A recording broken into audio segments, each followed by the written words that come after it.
बिस्मिल्लाहिर्रहमानिर्रहीम। Hello, welcome back to my channel Chemistry zone.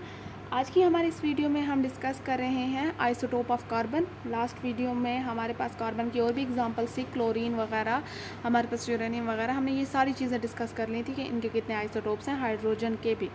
तो और जो लास्ट था वो कार्बन रह गया था, जो कि बहुत ही इंपॉर्टेंट है। कार्बन के आइसोटोप्स बहुत जगह यूज़ होते हैं। आपके पास जो आइसोटोप ऑफ कार्बन है, आपके पास कार्बन के आइसोटोप्स जो हैं वो मेनली 3 होते हैं, जिसमें हमारे पास कार्बन 12 है, कार्बन 13 है और कार्बन 14 है।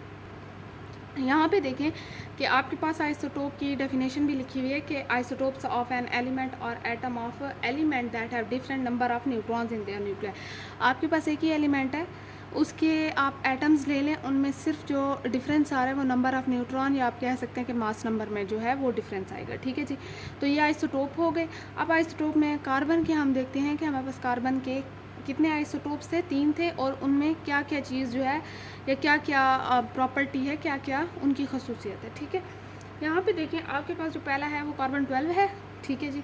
It constitute 98.89 of all the carbon atoms and serve as the standard for atomic mass scale.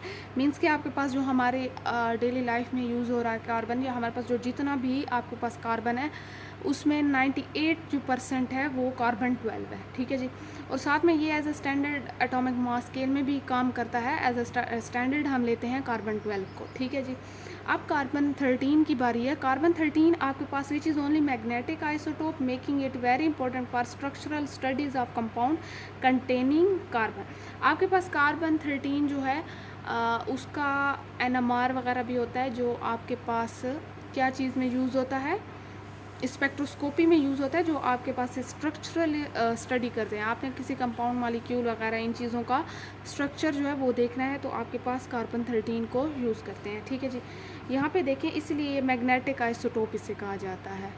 ठीक है, क्योंकि स्पेक्ट्रोस्कोपी में इसका यूज़ होता है। विच इज़ प्रोड्यूस, अब कार्बन 14 है, which is produce by cosmic रे बम्बार्डिंग द एटमॉस्फेयर में जो कॉस्मिक रे आ रही है उसी की वजह से प्रोड्यूस हो रहा है।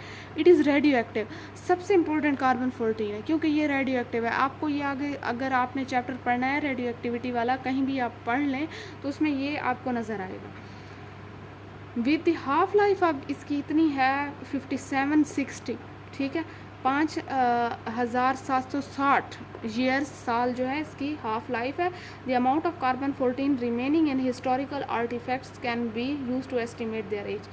अब आपके पास जो है, आप देखें कि आपके पास कोई बहुत ही पुराना स्केलेटन वगैरह मिल गया, या बहुत ही कोई आर्टिफैक्ट मिल गया, हिस्टोरिकल जो है उसमें मिल गया है, खोजते ये जो आर्कियोलॉजिस्ट वगैरह होते हैं इनको, तो वो क्या करते हैं कि वो वहाँ से कार्बन 14 को लेते हैं, इस आइसोटोप को, कार्बन 14 को लेके वो उस चीज़ को चेक करते हैं, उसकी हाफ़ लाइफ को चेक करते हैं कि इसने कितनी हाफ़ लाइफ जो है गुजार ली है। तो उसी चीज़ से आपको पता चल जाता है कि जो ये हमारे पास चीज़ मिली है इसकी कितनी लाइफ है। ठीक है, तो ये इन चीज़ों से पता चलता है। आपके पास यहाँ पे स्ट्रक्चर दिए गए हैं। स्ट्रक्चर में आपके पास जो है कार्बन 12, 13, 14 का बनाया। यहाँ पे आपके पास जो डिफरेंस जिस चीज़ में आ रहा है वो सिर्फ नंबर ऑफ़ न्यूट्रॉन में आ रहा है, और नंबर ऑफ़ न्यूट्रॉन फाइंड करने का ये वाला तरीका है। मैं आपको एटॉमिक मास जो है वो भी फाइंड करने का तरीका बता दूँ। आपके पास जो है एटॉमिक मास फाइंड करने का तरीका, यहाँ पे देखें कि ये माइनस है, तो अगर ये एटॉमिक मास ये चीज़ है, अगर मैं आपको बताऊँ तो वो A is equals to Z plus N हो जाएगा। आपके पास Z जो है वो एटॉमिक नंबर है,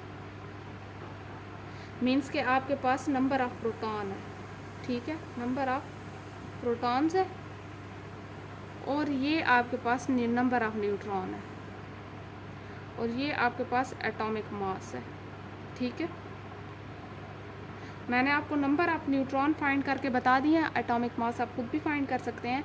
ये आइसोटोप ऑफ कार्बन था। आई होप सो आपको समझ आ गई होगी कि हमारे पास आइसोटोप ऑफ कार्बन क्या चीज़ है। फिर इंशाल्लाह अगली वीडियो में मिलते हैं, आइसोटोप आइसोबार को और भी डिस्कस करेंगे कि हमारे पास जो है ये क्या चीज़ें होती हैं।